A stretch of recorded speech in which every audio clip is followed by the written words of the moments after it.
Hello, my dear students. Hope you all are doing well. I'm your chemistry teacher Diksha and I welcome you all to our lesson number 4, Structure of the Atom.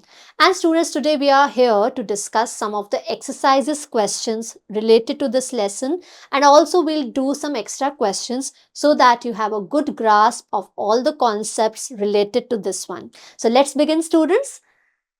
So compare the properties of electrons, protons and neutrons. These three subatomic particles we have discussed. Let's see the differences or the similarities. You have to just compare, okay, the properties. So let's see it in a tabular form. You have to write. So electrons are present outside the nucleus, okay. These are present outside the nucleus of an atom. They are revolving in the orbits. Protons कहाँ होते हैं students? Nucleus में. वैसे ही neutrons भी कहाँ होते हैं? Present in the nucleus, right? अब इनकी लोकेशन हमने देख ली. This the first point is about the location. Where are they located in the atom? Next, they are negatively charged, positively charged. Neutrons are neutral. Okay, तो इनका charge का भी बता दिया हमने. Second point. Third point is the mass. Okay, तो आप mass के बारे में क्या कहेंगे? The mass of electrons is negligible होता है. Okay, we are considering it as negligible, although it's not zero. Electron का मास जीरो नहीं होता, अदरवाइज वो पार्टिकल एग्जिस्ट ही नहीं करता. अगर पार्टिकल एग्जिस्ट कर रहा है तो उसका कुछ तो मास होगा, लेकिन अगर हम प्रोटॉन और न्यूट्रॉन के कंपैरिजन में इलेक्ट्रॉन का मास देखें तो उसको हम नेग्लिजिबल कंसिडर करते हैं.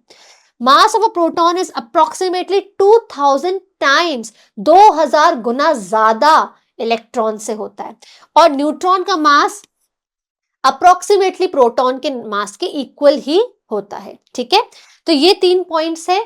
इसके अलावा स्टूडेंट्स अगर आप कंपेयर करना चाहते हैं so you can write about their charges. So you can write the charge on 1 electron, 1 proton and 1 neutron. ठीक है, तो इस तरह से आप और पॉइंट्स लिख सकते हैं, but these are the 3 major points. Let's see the next. Compare all the proposed models of the atom given in this chapter. So we have learnt about Thomson's, Rutherford and Bohr's atomic model. तो उन्हें हम क्या करेंगे? Compare करते हैं. तो तीनों models के हम जो फीचर्स हैं वो नोट डाउन कर देंगे. That is the comparison. So Thomson model ने क्या कहा था students? That atom consists of a positively charged sphere and all the electrons are embedded in it. Rutherford on the other hand said that positive charge is concentrated in a very small volume in the atom known as the nucleus of the atom, and the size of the nucleus is very small as the size compared to the size of the whole atom. And where are the electrons? The electrons are revolving around the nucleus in some orbits. Then Bohr said that these electrons are allowed only in certain orbits known as the discrete orbits, and they have a fixed energy. And when the electron is revolving in the fixed orbit, it will not radiate any energy while revolving. So these were the important features of these 3 models which we have studied. इन तीनों models के जो important features है यही आपको इस answer में लिखना है. ठीक है, let's see the next one. Define the term valency by giving examples of silicon and oxygen. तो आपको ये term समझाना है और silicon और oxygen का example देते हुए समझाना है. ठीक है, तो हमें definition पता है, it's the combining capacity of any element. ठीक है, valency क्या होती है? combining capacity. अब हम silicon और oxygen का example लेते हैं. तो ये silicon और oxygen का जो है ये आपका atomic model एक तरह से आप कह सकते हैं, या फिर इसको इस तरह से represent करते हैं. silicon का nucleus है, फर्स्ट शेल में 2 इलेक्ट्रॉन्स, सेकंड शेल में 8 इलेक्ट्रॉन्स और थर्ड शेल में 4 इलेक्ट्रॉन्स है. ऑक्सीजन के केस में फर्स्ट शेल में 2 इलेक्ट्रॉन्स है और सेकंड शेल में 6 इलेक्ट्रॉन्स. ठीक है, अब आपको वैलेंसी किस तरह एक्सप्लेन करनी है? So for silicon, okay, the electronic configuration is, if we talk about the electronic configuration, 284. You have to write the statement that in the outermost shell of silicon there are 4 electrons, okay, and to complete the octet silicon needs 4 more electrons, okay, to complete its octet. Okay, to complete its octet. That's why the valency for silicon is 4. Okay. In the case of oxygen, what is the electronic configuration? 2,6. Okay. So to complete its octet, oxygen needs 2 electrons. 2 electrons. Okay. To complete the octet, and that's why the valency for oxygen is 2. Got it, students? So this is how you have to write this complete answer. Let's see the next. Na plus has completely filled K and L shell. Explain. तो students Na plus है क्या? Sodium का ion. तो आपको ये prove करना है या आपको ये जस्टिफाई करना है कि उसके K और L शेल में वो कंप्लीटली फिल्ड कैसे हैं. तो आपको एक्सप्लेन करना है that Na, that is the sodium atom, its atomic number is 11. So what is the electronic configuration? 2, 8, 1. इस तरह से इलेक्ट्रॉन्स डिस्ट्रीब्यूटेड है. फर्स्ट शेल में 2, सेकेंड में 8, थर्ड में 1. ठीक है. Now to complete its octet, it gives away. क्या करता है सोडियम? आउटरमोस्ट शेल में 1 इलेक्ट्रॉन है ना, वैलेंस इलेक्ट्रॉन क्या है? 1. तो ये अपना ऑक्टेट जो आउटरमोस्ट शेल है उसमें 8 इलेक्ट्रॉन्स लाने के लिए क्या कर सकता है? क्या वो 7 इलेक्ट्रॉन्स लेगा? No, this is extremely impossible. Why? क्योंकि इसको 7 अलग एटम से वो इलेक्ट्रॉन्स लेने होंगे. सो ये टास्क बहुत डिफिकल्ट है. That's why what sodium does? It gives away this 1 valence electron to become Na plus, and when it becomes Na plus, now you see the outermost shell of Na plus now has 8 electrons,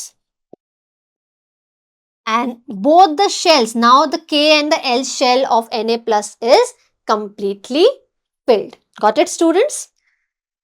Now this one is an important one. Please mark it important. If bromine atom is available in the form of 2 isotopes, what are the 2 isotopes? 79 bromine and 81 bromine. तो students यहाँ पे 2 isotopes है, मतलब bromine के 2 तरह के atoms nature में present है.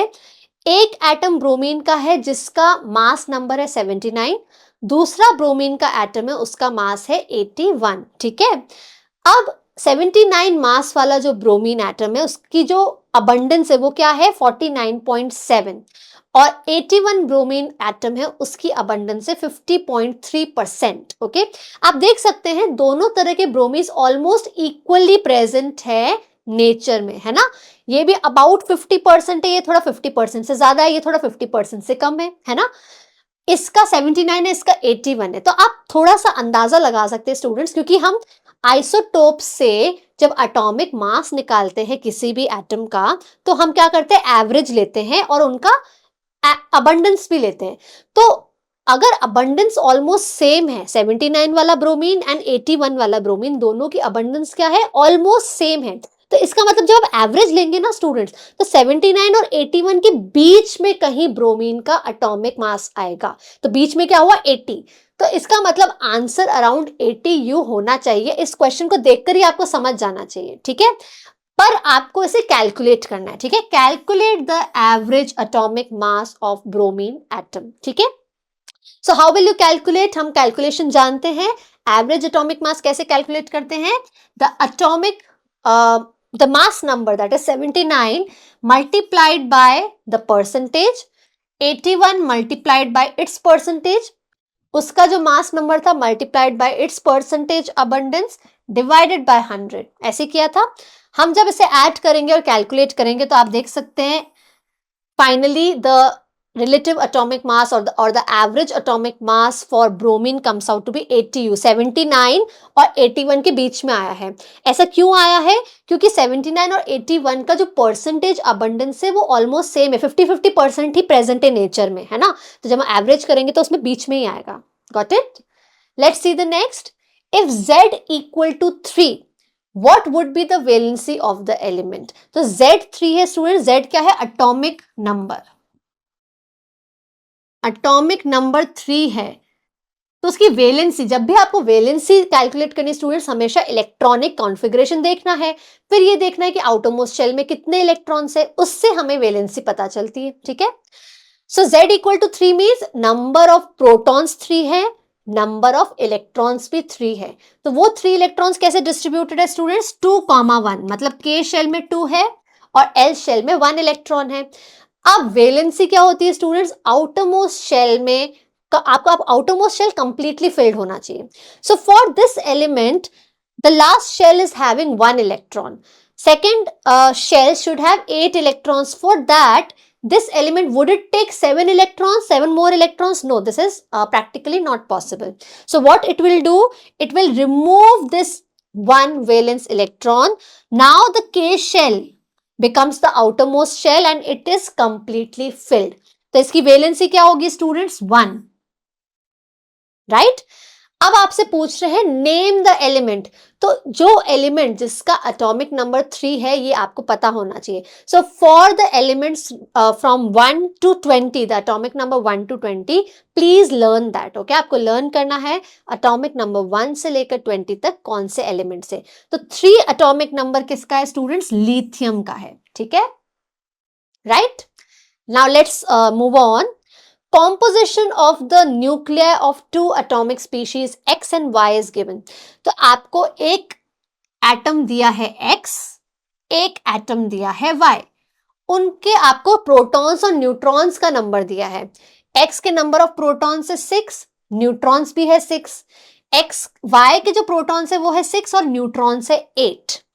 Give the mass number of X and Y। Mass number x और वाई का क्या होगा स्टूडेंट्स, मास नंबर हम कैसे कैलकुलेट करते हैं, the sum of protons and neutrons.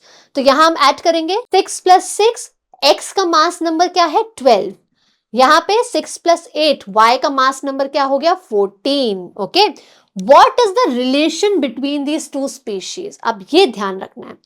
Relation क्या होगा स्टूडेंट्स, क्योंकि यहां पे आप देख सकते हैं कि प्रोटॉन 6 है और इसके भी नंबर ऑफ प्रोटॉन 6 है। whenever any two atoms are having the same atomic number, protons का मतलब क्या होता है, atomic number.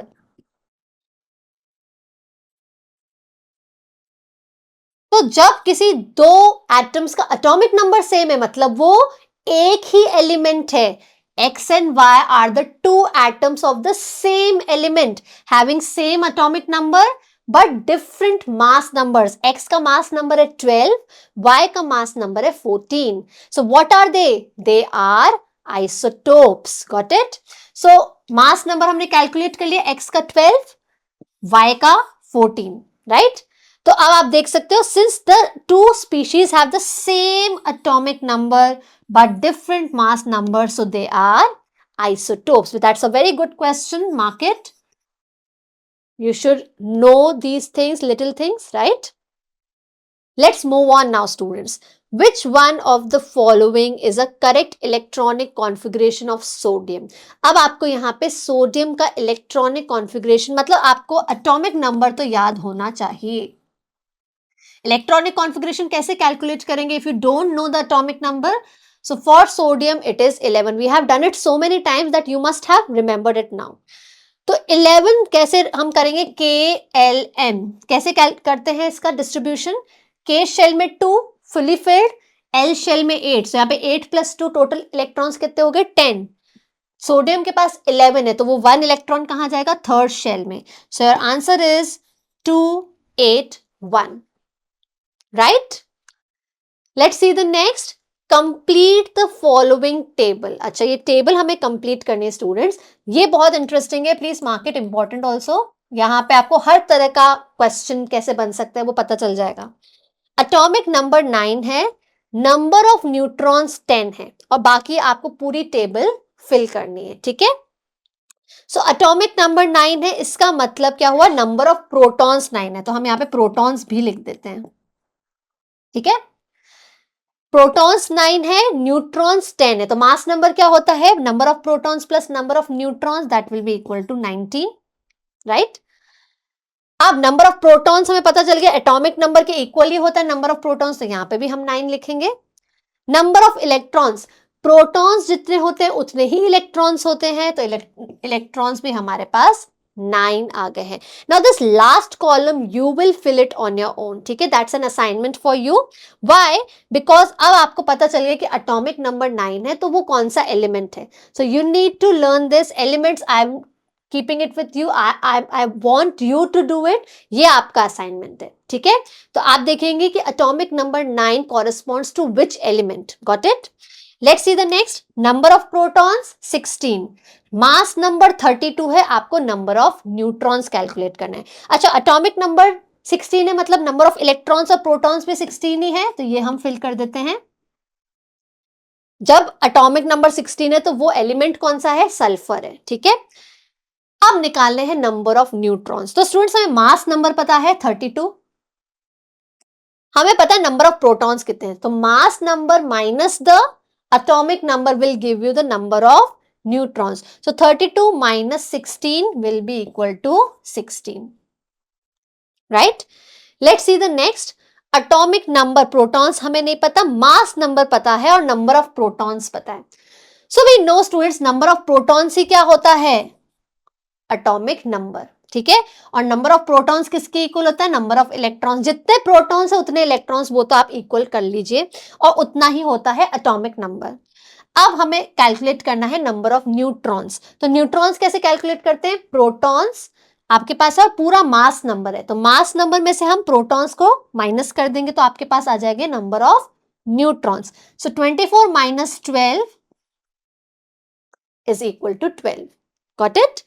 Let's see the next, mass number आपको दिया है और यहां पे नंबर ऑफ प्रोटॉन्स दिए, तो number of protons will be equal to number of electrons and number of protons will be equal to the atomic number. Mass number दिया है, एटॉमिक नंबर दिया, हम न्यूट्रॉन्स कैलकुलेट कर सकते हैं, फिर से वही होगा, mass number minus the number of protons will be the number of neutrons, got it. Now students, यहां बहुत इंटरेस्टिंग चीज है, this is the name of the atomic species. तो यहां पे स्टूडेंट्स आप देख सकते हैं, एटॉमिक नंबर तो 1 है पर मास नंबर 2 है, तो ऐसा कौन होता है, ड्यूटेरियम, ठीक है, ड्यूटेरियम, करेक्ट, ड्यूटेरियम का एटॉमिक स्पीशीज है। All right, let's see the next, mass number 1 है, नंबर ऑफ न्यूट्रॉन्स 0 है, नंबर ऑफ प्रोटॉन्स 1 है और नंबर ऑफ इलेक्ट्रॉन्स भी 0 है, ठीक है। तो यहां स्टूडेंट्स आप देख सकते हैं, नंबर ऑफ प्रोटॉन्स तो है 1 और नंबर ऑफ इलेक्ट्रॉन्स है 0, ठीक है। तो इसका मतलब ये हुआ कि यहाँ पे इलेक्ट्रॉन निकल गया है, राइट। नंबर ऑफ प्रोटॉन्स 1 है तो आपका एटॉमिक नंबर 1 है, तो एटॉमिक नंबर 1 कौन सा एलिमेंट है स्टूडेंट्स, हाइड्रोजन है, ठीक है। पर उस हाइड्रोजन एटम, क्योंकि नंबर ऑफ न्यूट्रॉन 0 है तो ये प्रोटियम है, हमारा प्रोटियम है, हाइड्रोजन में एक प्रोटॉन है और यहाँ पे 0 न्यूट्रॉन है, तो हम बात कर रहे हैं 1h1 की, ठीक है। Mass number 1, atomic number 1, that is protium, पर यहाँ पे नंबर ऑफ इलेक्ट्रॉन 0 है। हम जानते हैं स्टूडेंट्स, हाइड्रोजन के एटम में तो एक इलेक्ट्रॉन होता है, इसका मतलब इलेक्ट्रॉन निकल गया, तो अब हमारे पास क्या हो गया है, हाइड्रोजन एक आयन बन गया है। तो आप यहाँ पे लिख सकते हैं hydrogen ion, hydrogen ion, because number of electrons is given to us as 0। तो आप ये टेबल को इनकम्प्लीट मत पढ़िए, आप इलेक्ट्रॉन्स को भी देखिए, यहाँ पे 0 इलेक्ट्रॉन्स हो गए हैं, इसका मतलब हाइड्रोजन ने अपना जो एक इलेक्ट्रॉन था वो किसी को दे दिया है, तो वो क्या बन गया है, हाइड्रोजन आयन बन गया है, got it. So this one is important, बाकी आप फिल करेंगे यहाँ पे एलिमेंट्स कौन से आएंगे। Let's see the next one, right the correct representation of an element x which contains 50 electrons and 16 neutrons. तो 15 इलेक्ट्रॉन्स स्टूडेंट्स और न्यूट्रॉन्स दिए हैं, ठीक है। जब भी हम किसी भी एलिमेंट को रिप्रेजेंट करते तो हम क्या करते हैं, उसका सिंबल लिखते हैं, यहां पे आता है सबस्क्रिप्ट में atomic number, okay. Atomic number क्या होता है स्टूडेंट्स, नंबर ऑफ प्रोटॉन्स, और नंबर ऑफ प्रोटॉन्स किसके इक्वल होता है, नंबर ऑफ इलेक्ट्रॉन्स के इक्वल होता है। तो अगर आपको इलेक्ट्रॉन्स 15 दिए तो आपके जो प्रोटॉन्स है वो भी क्या होंगे, 15 होंगे। अब यहाँ पे नंबर ऑफ न्यूट्रॉन्स दिए हैं, हमें ऊपर जब रिप्रेजेंटेशन करते हैं तो ऊपर आता है मास नंबर। मास नंबर क्या होता है, number of protons plus number of neutrons. Protons कितने हैं 15, न्यूट्रॉन्स कितने हैं 16, तो 15 प्लस 16 हो जाएगा 31 and this will be the representation, okay, got it students। so ये बहुत अच्छा क्वेश्चन है। let's see the next one now, in the atom of an element X 6 electrons are present in the outermost shell, if it acquires noble gas configuration by accepting requisite number of electrons, then what would be the charge of the on the ion so formed? Again, this one is important. Now this one is an extra question. This is not an exercise question. Okay. अब देखते हैं कैसे हम calculate करते हैं. एक element है x, ठीक है. इसके पास आउटर मोस्ट शेल में इलेक्ट्रॉन्स है 6. आउटर मोस्ट शेल में 6 इलेक्ट्रॉन्स है. तो हमें नहीं पता आउटर मोस्ट शेल कौन सा है, पर उसमें 6 इलेक्ट्रॉन्स हैं. आप ये जानते हैं स्टूडेंट्स कि आउटर मोस्ट शेल में ऑक्टेट कंप्लीट होना चाहिए. तो उसके लिए क्या किया, इस एलिमेंट ने noble gas configuration. Noble gas कौन सी होती है स्टूडेंट्स? Helium, neon, argon. इनके जो आउटर मोस्ट शेल है पूरी तरह से फिल्ड होते हैं, ठीक है. अब उसको एक्वायर करने के लिए, वो आउटर मोस्ट शेल फिल करने के लिए उससे क्या किया है, कुछ requisite number of electrons add किए हैं, एक्सेप्ट किए. तो आप जानते हैं आउटर मोस्ट शेल में अगर 6 इलेक्ट्रॉन्स है तो उसे ऑक्टेट कंप्लीट करने के लिए कितने और इलेक्ट्रॉन्स चाहिए? 2 मोर. तो इसका मतलब इस एलिमेंट ने 2 इलेक्ट्रॉन्स एक्सेप्ट किए. So 2 electrons are accepted by X, okay, by the element X, okay, got it. Now what would be the charge on the ion? So the charge will be -2. Why -2 students? Because it has accepted 2 electrons. तो यहाँ पे number of protons जो भी इसके nucleus में थे वो तो रहेंगे ही, पर इसने 2 एक्स्ट्रा इलेक्ट्रॉन्स ऐड किए हैं तो नेगेटिव चार्ज ज्यादा हो गया. 2 नेगेटिव चार्जेस ज्यादा हो गए. तो इसका मतलब यहाँ पे जो x है वो क्या आयन बन गया? x -2 बन गया है, ठीक है, राइट. तो this is also good question. Let's see the next. Predict the valency of the following elements. तो इन एलिमेंट्स की वैलेंसी हमें कैलकुलेट करनी है. Atomic number 5. अब स्टूडेंट्स एटॉमिक नंबर 5 की इलेक्ट्रॉनिक कॉन्फ़िगरेशन लिखते हैं. ओके, सो KLM 5 कैसे लिखेंगे स्टूडेंट्स? फर्स्ट शेल में 2 इलेक्ट्रॉन्स, कितने बचे अब? 3. सेकेंड शेल में 3 इलेक्ट्रॉन्स. अब आउटर मोस्ट शेल में हमको ऑक्टेट कंप्लीट करना है ना, तो ऑक्टेट कंप्लीट करने के लिए और कितने इलेक्ट्रॉन्स चाहिए? 5. क्या 5 इलेक्ट्रॉन्स एक्सेप्ट करे तो ये क्या फीजिबल है? नहीं. इससे अच्छा क्या करेगा ये एलिमेंट? ये 3 इलेक्ट्रॉन्स दे देगा. So you will write 3 electrons will be given or donated. Okay, donated. So what will the valency of element A? Valency will be 3. Got it? Now let's see the next one. Atomic number 14. 14 atomic number है. कैसे distribution होगा? KLM. 2 in the K, 8 in the L. How many electrons? 10 हो गए, 14. तो यहाँ पे 4 more. Okay? So 4 more electrons needed. अब students यहाँ पे ये एलिमेंट या तो वो इलेक्ट्रॉन्स शेयर कर सकता है या फिर दे सकता है. Sharing will be better. आप अपनी हायर क्लासेस में पढ़ेंगे कि शेयरिंग क्यों बेटर है, ठीक है. सो 4 मोर इलेक्ट्रॉन्स नीडेड, पर वैलेंसी क्या है? यहाँ पे 4 तो है ही, ठीक है. Valency is equal to 4, right. 4 more electrons are needed to complete the octet. जब यहाँ आउटर मोस्ट शेल में 4 से कम इलेक्ट्रॉन्स होते हैं स्टूडेंट्स, तो इस क्या करता है एलिमेंट? क्या करता है? वो इलेक्ट्रॉन्स दे देता है. जब आउटर मोस्ट शेल में 4 से ज्यादा इलेक्ट्रॉन्स है तो इलेक्ट्रॉन्स को एक्सेप्ट करना बेटर समझता है. लेकिन जब एग्जैक्टली इक्वल टू 4 है तो शेयरिंग होती है, पर वैलेंसी तब भी क्या होगी? 4 होगी. Let's see the next one. Atomic number 17. Okay, 17 हम जानते हैं बहुत अच्छे से. 287. ये इलेक्ट्रॉनिक कॉन्फ़िगरेशन हो गया. 17 इलेक्ट्रॉन्स हो गए कंप्लीट. आउटर मोस्ट शेल में 7 इलेक्ट्रॉन्स है. सो 1 more electron needed. And that's why what will be the valency, students? 1. So valency will be equal to 1. Right? Got it, students? Understood? All right. So my dear students, here we come to the end of the discussion of these exercises questions.